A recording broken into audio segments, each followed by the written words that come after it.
My phone buzzed at 7:43 on a Tuesday evening. A group chat notification.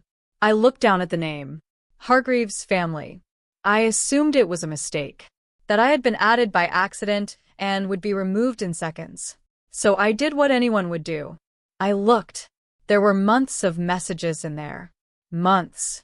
And in the 10 minutes before Sandra realized what she had done and removed me without a word, I read enough to understand everything I had been explaining away for 2.5 years. Noah's family had never been warming up to me slowly. They had already decided. And Noah had known.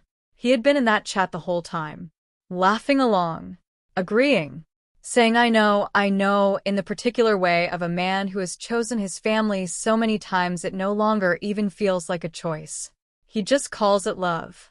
But to understand why those 10 minutes changed everything, you need to know what 2.5 years have almost felt like from the inside.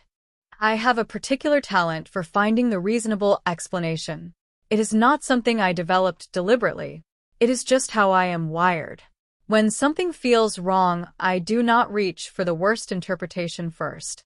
I look for the one that makes sense, the one that is fair, the one that gives everyone involved the benefit of a doubt they may or may not deserve. I have spent most of my life believing this was a virtue, generosity of spirit, charitable thinking, the kind of emotional intelligence that stops you from burning things down over misunderstandings. I still think it can be those things. I just also know now that it can be a way of not seeing what you do not want to see. And I was very good at not seeing. For a very long time. Noah and I met at a work event 2.5 years before any of this happened. Not my work. A launch party for a brand I had been brought in to consult on. He was there through a friend of a friend. One of those gatherings where nobody is quite sure how everyone knows each other, and it doesn't matter because the drinks are good and the room has the right kind of energy. He found me near the drinks table and said something that made me laugh within the first 2 minutes. I cannot now remember what it was, but I remember the laugh. The surprised kind. The kind that comes out before you have decided whether you want to give it. He was tall and easy and had the particular quality of someone who is genuinely comfortable in their own skin without being arrogant about it. We talked for most of the evening. He walked me to the tube station. He asked for my number at the entrance in a way that was direct without being presumptuous. I gave it to him. He texted before I got home. I thought that was a good sign. The first months were easy in the way that first months sometimes are when the person is right for you in all the visible ways. He was thoughtful and present and funny, and he listened when I talked in the specific way that means he was actually processing what I said rather than waiting for his turn. He remembered things. Small things. The name of my difficult colleague. The coffee order I always changed at the last minute. The film I had mentioned in passing, wanting to see. He was the kind of man who made you feel paid attention to, which, if you have spent time with men who do not do that, feels like an extraordinary luxury. I worked in marketing. Brand strategy, mostly. I was good at it, and I knew I was good at it, and I had the career to prove it. I had my own flat. A small one, but mine. A group of friends who were real and present, and had been around long enough to know my history, and love me anyway. My life was genuinely full. I was not someone who needed a relationship to complete something that was missing. I wanted one, because I wanted one. Because Noah specifically seemed worth wanting. We became official 3 months in. Started spending most weekends together after 4. I met his friends first. Easy, warm, welcoming. The kind of friends who make you feel like you have passed a test you didn't know you were taking in the best possible way. I thought if his friends were like this, then his family would be too. That is not how it went. I met his family for the first time about 6 months in. A Sunday lunch at the family home. Noah's mother Sandra had cooked. His older brother Marcus was there with his girlfriend of 4 years who moved through the house with the particular ease of someone who has long since been absorbed. His younger sister Beth was there. Just the family. Relaxed, Noah had said. Just come as you are. It will be fine. I remember standing on the doorstep that day feeling slightly more nervous than the situation seemed to warrant. I had worn something I felt good in. I had brought wine and flowers because I could not decide between them and chose both. Noah had smiled when he saw them and said that was very me. I was not sure if that was a compliment. Sandra opened the door. She was smaller than I had expected and very put together in the way of women who are always put together even on a Sunday at home. She smiled. She took the wine and the flowers. She said, "How lovely." And something in the very precise warmth of it made me feel, for just a moment, like I was being assessed rather than welcomed. I told myself I was being ridiculous. Lunch was fine, polite and warm enough on the surface. Marcus asked me questions about my work with the slightly distracted air of someone going through motions. Beth was genuinely friendly in the careful way of a younger sister who has learned to reserve judgment. Sandra asked about my family, my flat, my job. All the right questions. Asked in the slightly too measured way of an interview you have not been told is an interview. Noah sat beside me and was present and attentive, and everything seemed fine. I told myself it had gone well on the drive home. Noah said yes, it had gone really well. He seemed relieved in a way I noted and did not examine. Over the following months, I saw his family regularly. Birthdays, Christmases, occasional Sunday lunches. And every time I came away with the same feeling. The one I could never quite name. Not unwelcome exactly. Not excluded exactly. Just slightly outside something. Like there was a room inside the room that I had not been given access to. Like the real version of this family, the relaxed one, the fully open one, existed somewhere I had not yet been invited. I kept waiting to be invited. I kept telling myself I just needed more time. That some families were slower to open. That I just needed to keep showing up, and eventually the door would open from the inside. Noah said I was imagining it when I tried to articulate it. He said his family loved me. He said Sandra always spoke highly of me. He said I was being too sensitive. And because I trusted him, and because I could not point to anything specific, and because I was very good at finding the reasonable explanation, I believed him. Every single time. The Tuesday it happened was an ordinary one. I had been at my desk most of the day working on a campaign brief that was due at the end of the week.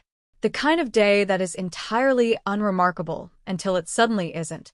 Noah and I had plans for Thursday. Nothing special. Dinner at a place we both liked, the kind of evening that exists in a relationship as comfortable punctuation rather than occasion. I was looking forward to it in the low-key way of someone who enjoys their relationship without needing it to constantly perform. That was something I had always valued about us. The ordinariness. The ease. Or what I had taken for ease. At 7:43, my phone buzzed on the kitchen counter. I was making dinner. Something simple. Pasta, half a glass of wine, music on low. I glanced at the screen. A group chat notification. The name at the top said Hargreaves family. I picked up the phone. I assumed immediately that it was a mistake. That Sandra had meant to add someone else. A contact with a similar name, a mistype, a slip of a finger. These things happen. I was about to put the phone back down and text Noah to let him know when I looked at the chat properly for the first time. There were months of messages in there. Not just a few. Months. Scrolling back through the history the way you can when you have just been added to a chat. I stood at my kitchen counter with the pasta water starting to boil behind me. And I read. I want to be precise about what I felt in those first seconds. Not shock exactly. Something quieter than shock. A kind of horrible recognition. Like something I had always half known was finally showing me its face. The messages went back almost 8 months. Ordinary family chat things at first. Logistics, plans, the kind of low-stakes back and forth that families conduct in group chats all over the world. And then between those ordinary things, other things. The kind of things people say when they believe they're only being heard by people who agree with them. The first one I found about me was from Marcus. Casual. Tossed off. The digital equivalent of something said while looking at a phone rather than at the person you were talking to. He said something about a dinner they had all attended. Said I had talked about my job a lot. Said it in the way you say something when you mean it as a criticism, but want the veneer of observation. Sandra had replied with a single line. She said she had noticed that too. She said some people need everyone to know how well they're doing. She used a small emoji at the end, the kind that makes something sting more than if it had been said plainly. I kept reading. Beth said something mild in response. Something that wasn't quite a defense and wasn't quite an agreement. The kind of middle ground a younger sibling occupies when they are not sure which way to land. And then Noah. Noah replied. He said, haha, yes, she does go on about work a bit. He added a laughing emoji. I stared at that message for a long time. Haha, yes, she does go on about work a bit. 7 words. With a laughing emoji. About me. To his family. In a chat I was never supposed to see. I kept scrolling. I want to say I stopped. I want to say I put the phone down and stepped away and gave myself time before I read more. But I didn't. Because some part of me understood that I had a window that was going to close. That this was the only chance I was ever going to get to see what was actually in that room I had never been invited into. So I kept reading. There was a message from Sandra from about 4 months ago. She had been talking about a family holiday they were planning. A long weekend away. I had known about the holiday. Noah had told me partners weren't included. That it was just the immediate family. That he hoped I understood. I had understood. Or I had told myself I understood. In the chat, Sandra said she was glad it would just be them. That it was important to have time that was just family. She said she found it tiring when Noah brought her along to things. Her. Not me by name. Her. Like I was a thing being carried in rather than a person choosing to attend. Marcus said something that made Beth laugh. Noah said nothing in response to that specific message. But he had not said anything in defense of me either. He had just let it sit there. The way you let things sit when you have decided that not engaging is a form of staying neutral. But staying neutral when someone is talking about your girlfriend like she is an inconvenience is not neutral. It is a choice. I understood that very clearly standing at my kitchen counter with the pasta water boiling over behind me. I turned off the hob. I kept reading. The message that landed hardest was from Sandra. About 6 weeks ago. She had been talking about Noah's future. In the way mothers talk about their adult children's futures when they believe they know better than the adult child does. She said she just didn't think I was the right fit for him. That exact phrase. Not the right fit. Like I was a piece of furniture that didn't suit the room. She said she had tried to see it. She had genuinely tried. But there was something that just didn't sit right with her. She said she hoped Noah would start to see it too. That she trusted he would in time. Marcus agreed immediately. Said Noah could do better. Said it simply and flatly, like it was a fact that didn't require elaboration. Beth said she thought I was nice enough, but she understood what her mother meant. Nice enough. 2 words that contain an entire verdict. And Noah. I scrolled to Noah's response. He said I know. 2 words. I know. No qualification. No, but I love her. No, she's not like that when you get to know her. No, please don't talk about her like this. Just. I know. And then Sandra removed me from the chat. No message. No acknowledgement. No sorry, wrong person. Just gone. Like I had never been there. I put my phone face down on the counter. The kitchen was quiet. The pasta water had boiled dry. I stood there for a long moment, and then I picked my phone back up. And, before I did anything else, I took screenshots of everything. Every message. Every response. Every laughing emoji, and I know and not the right fit. All of it. Documented. Saved. Mine. And then I sat down at my kitchen table, and I allowed myself to feel the full weight of what I had just read. I sat at that kitchen table for a long time, not crying, not yet, just thinking. The way you think when something has just rearranged the furniture of your understanding and you need to walk through the new layout slowly before you can move without bumping into things. I thought about the Sunday lunch where Sandra had asked all the right questions in the slightly too measured way of an interview. I thought about every family occasion I had attended in 2.5 years. Every dinner where the conversation had a texture I couldn't quite read. Every moment where I had felt slightly outside something without being able to point to why. I had not been imagining it. That was the first thing I needed to sit with. I had not been imagining it. I had been right every single time, and I had let Noah talk me out of it every single time, and I had been so committed to being the kind of woman who doesn't create problems where none exist that I had overridden my own accurate perception of a situation over and over again for 2.5 years. That was its own particular pain. Separate from the betrayal. The realization that I had not been too sensitive. I had been exactly sensitive enough. I had been reading the room correctly from the very beginning. I just hadn't trusted what I was reading. I thought about Noah, about his messages in that chat. I tried to find the charitable interpretation the way I always looked for the charitable interpretation. I tried to find the version where it was understandable, where he was just going along to keep the peace, where he didn't mean it, where the laughing emoji was discomfort performing as humor, where I know men I hear you, but I don't agree. I tried. I genuinely tried. And I could not find it, because the charitable interpretation requires a foundation. Some evidence somewhere that the person you are defending has the capacity for the thing you are crediting them with. And when I looked at 2.5 years of Noah's behavior with his family, really looked, without the filter of the reasonable explanation, I could not find that foundation. I thought about the times he had chosen them. There had been many. His mother's feelings over plans we had made. His brother's opinion over a decision that was ours to make together. A family obligation over something I had needed from him. Each individual time had been explainable. Family is important. He was close to them. It wasn't a big deal. But accumulated over 2.5 years, it was not a series of individual moments. It was a pattern. A clear, consistent, completely legible pattern that I had refused to read clearly, because reading it clearly would have required me to do something about it. I thought about Sandra's message. Not the right fit. I turned that phrase over in my mind. Felt the particular shape of it. The way it had been said, not with cruelty, but with the calm certainty of a woman who had already decided and was simply waiting for her son to catch up. And Noah had said I know.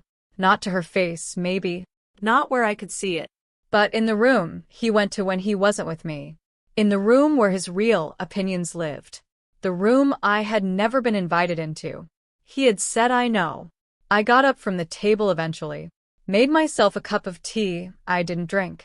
Moved around my flat in the aimless way of someone whose body needs to do something while their mind is elsewhere. I thought about calling someone. Rachel, maybe. Or my sister. Someone who would listen and be outraged on my behalf and give me the warmth of being believed. I didn't call anyone. Not because I didn't want to, but because I needed to be alone with this for a while before I let it become a story I told. Because once you tell it, it becomes fixed. And I wasn't ready for it to be fixed yet. I needed to still be inside it. Still feeling it from every angle. Still understanding it fully before I decided what to do with it. I went to bed eventually. I didn't sleep well. I lay in the dark and thought about the first night I met Noah. The surprised laugh. The walk to the tube. The text before I got home. I thought about all the good things. The real ones. Because they were real. That was the complicated part. The relationship had not been a fiction. His feelings for me, whatever they were, had not been performance. I believed that. I still believe it. But feelings are not enough on their own. Feelings without action are just weather. They come and go and change, and in the end what you're left with is what the person actually did. What they chose. What they said in the rooms you weren't in. And in the rooms I wasn't in, Noah had said I know. Over and over again. I know. I know. I know. The next morning I woke up earlier than usual. Made proper coffee. Sat at my kitchen table with my phone in front of me. I looked at the screenshots again. Calmly this time. With the slightly removed clarity that comes after a night of not sleeping properly, but thinking very thoroughly. I read every message again. I did not look for new interpretations. I just looked at what was there. And I made a decision. I was not going to text Noah. Not yet. I was not going to call him. I was not going to send him a screenshot in the heat of the morning after with a message designed to wound him the way I had been wounded. That was not what I wanted. What I wanted was a conversation. A real one. Face to face. Where I could watch his expression and hear his voice and understand fully who I was actually dealing with. We had plans for Thursday, anyway. Dinner at the place we both liked.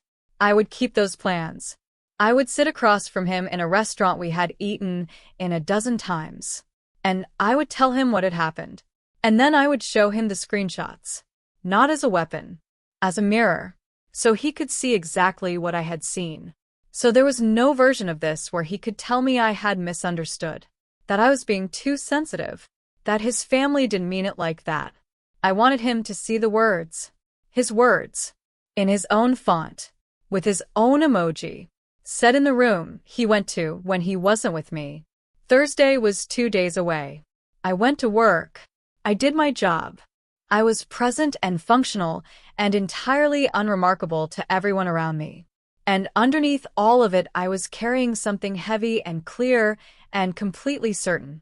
The kind of certainty that doesn't need to be loud, because it is not going anywhere. The 2 days between the chat and Thursday dinner were strange ones. Not painful, in the acute way. More like the particular stillness that exists after a decision has been made and before it has been acted on. A held breath. A moment between the last thing and the next thing. I went to work both days. Finished the campaign brief that had been sitting on my desk. Had a meeting that went well. Ate lunch with my colleague Priya and talked about a project she was stressed about and gave her the kind of advice that was actually useful. On the surface, I was entirely myself. Underneath, I was somewhere else. I was in that kitchen at 7:43 on a Tuesday evening, reading words that had been written in a room I was never supposed to see. I called my friend Rachel on the Wednesday evening. I had been resisting it, not because I didn't trust her, but because telling someone makes something real in a different way. It moves it from something that exists inside you to something that exists in the world. And part of me had been holding it close while I was still understanding it. But I needed to talk to someone who knew me. Someone who had been there for the whole 2.5 years. Who had met Noah. Who had sat across from Sandra at a birthday dinner once and had said afterward, "There is something about that woman I cannot put my finger on." I had told Rachel she was imagining it. I remembered that now with a specific discomfort. I called her. She answered on the second ring. I told her everything. From the notification to the messages to Sandra removing me without a word. She was quiet in a way Rachel almost never was. Rachel is not a quiet person. She processes things aloud and quickly, and with a lot of feeling. Her silence was its own kind of response. When I finished, she said, "I want you to know I am not going to say I told you so." I laughed. The first real laugh I had managed since Tuesday. She said, "But I am thinking it extremely loudly." I said, "I know." She said, "Are you okay?" And I sat with that question for a moment because I wanted to answer it honestly rather than automatically. I said, "I think I am more okay than I expected to be." I said, "I think part of me has been preparing for something like this for longer than I realized." She said, "That tracks." She said she had watched me shrink slightly around that family for 2 years. Not dramatically. Just slightly. The way you adjust yourself to fit a space that is not quite the right shape for you. I had not seen it that way. But the moment she said it, I knew it was true. I thought about all the family dinners. The way I had been slightly more careful with my words than I would usually be. Slightly quieter about my work than I was in other company. Slightly less entirely myself. Not because anyone had told me to be, but because the room had a quality that made me feel like too much of myself would not land well. And I had responded to that quality by making myself less. Over 2.5 years, I had slowly, without noticing, been editing myself down to a version that might finally be enough to get through that invisible door. And the whole time the chat had existed. And Sandra had already decided. And Noah had said, "I know." Rachel said, "What are you going to do?" I told her about Thursday, about keeping the dinner plans, about wanting to do it face to face. She said that's very calm of you. I said I don't feel calm exactly. I said I feel clear. She said she thought that was better than calm. We talked for a while longer. Not about Noah. About other things.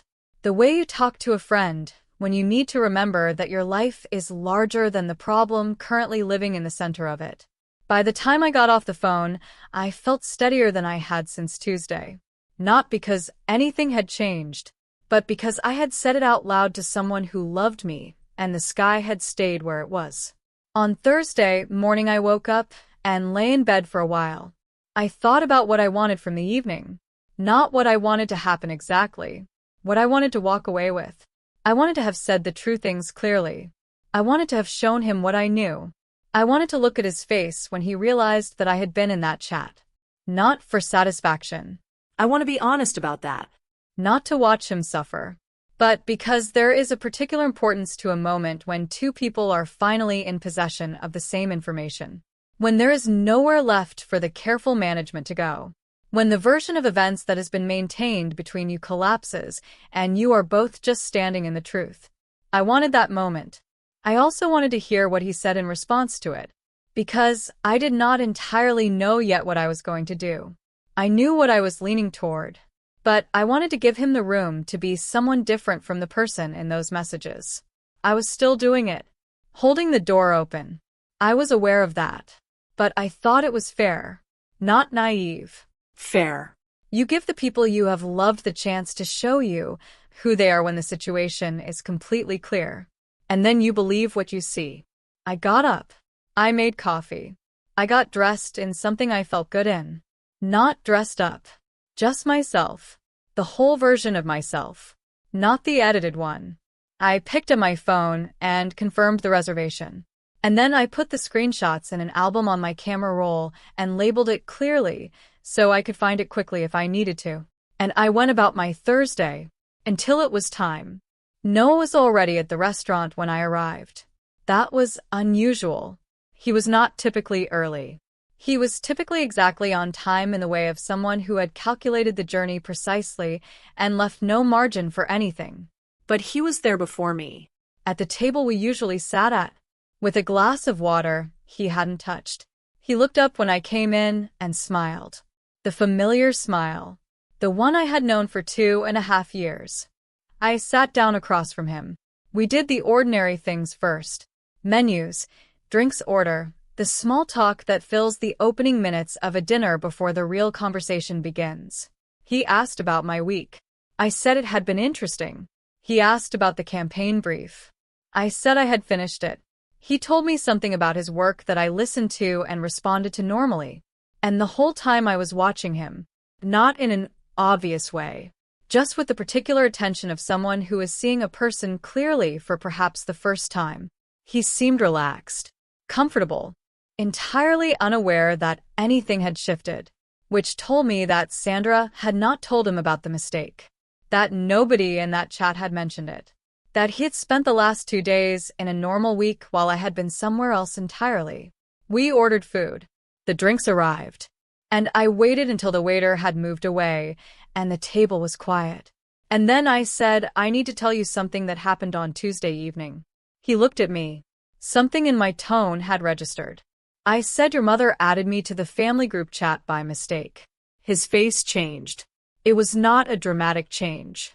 Just a shift. Something moving quickly behind his eyes. A recalibration. I watched it happen, and I noted what it looked like. Not guilt first. Calculation first. Working out what I might have seen. How much I might have read. What the damage was. I said I was in the chat for about 10 minutes before she removed me. I said there were months of messages. He said her name. Sandra. Just her name. Like she was the problem. Like the issue here was her mistake rather than what the mistake had revealed. I said I read the messages, Noah. I read what your family said about me. And I read what you said. He was quiet. I took my phone out. I opened the album. I slid it across the table to him. I said I took screenshots before she removed me. He looked down at the phone. I watched him read. He was very still while he read. The same stillness I had had at my kitchen table on Tuesday. The stillness of someone whose understanding is being rearranged. When he looked up, his eyes were difficult to read. He said, "I can explain some of this." I said, "Okay." He said his family could be a lot. That they said things they didn't mean. That group chats were different from real life. That it was just venting. That they actually liked me. That Sandra just had a particular way of talking about people that wasn't as harsh as it sounded. I listened to all of it. Every word. I did not interrupt. I let him find the edges of the explanation and push against them and feel them give way. And when he had finished, I said, "I understand that your family says things they don't mean." I said, "I understand that group chats can be different from real life." And then I picked up the phone and I found his message. The one from 4 months ago. The haha, yes, she does go on about work a bit. I showed it to him. I said, "That one is yours." He looked at it. He said he had just been going along with the conversation. That he hadn't meant it. That he was just trying not to cause a scene. I found Sandra's message. Not the right fit. I showed it to him. I said, "What did you say to this one?" He was quiet. I found his response. "I know."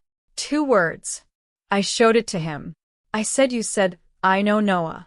Not, "That's not fair." Not, "She's not like that." Not, "Please don't talk about her this way."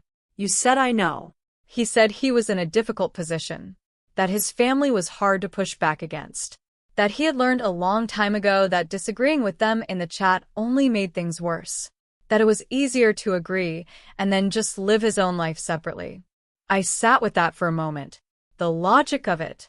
The way it had an internal coherence that I could follow. And yet, I said, "So for 2.5 years when you were in that chat and they were talking about me like that, the strategy was to agree and then come home to me and say nothing." He didn't answer immediately, which was its own answer. I said, "I need to ask you something and I need you to tell me the truth." He said, "Okay." I said, "Do you think I am the right fit for you?" He looked at me. Something moved across his face. Not cruelty. Something more complicated than cruelty. Uncertainty. The particular uncertainty of a man who has never been asked to have an opinion that contradicts his mother's. Who has lived his whole adult life in that chat. Agreeing. "I know. I know. I know." He said, "Of course you are." But it came out a beat too late. And with a quality that felt like something he had decided rather than something he felt. I nodded. I picked up my phone. I put it back in my bag. I looked at him across the table we had eaten at a dozen times. And I told him quietly and without anger that I didn't think this was working anymore. That I had spent 2.5 years trying to fit into a room I had never been invited into. That I had edited myself down and explained things away and given more time and more benefit of the doubt than the situation had ever warranted. And that I was done. Not because of the chat exactly. The chat had just shown me clearly what I had already known. I was done because I finally believed what I had always been reading. He said things after that. Several things. I listened to all of them.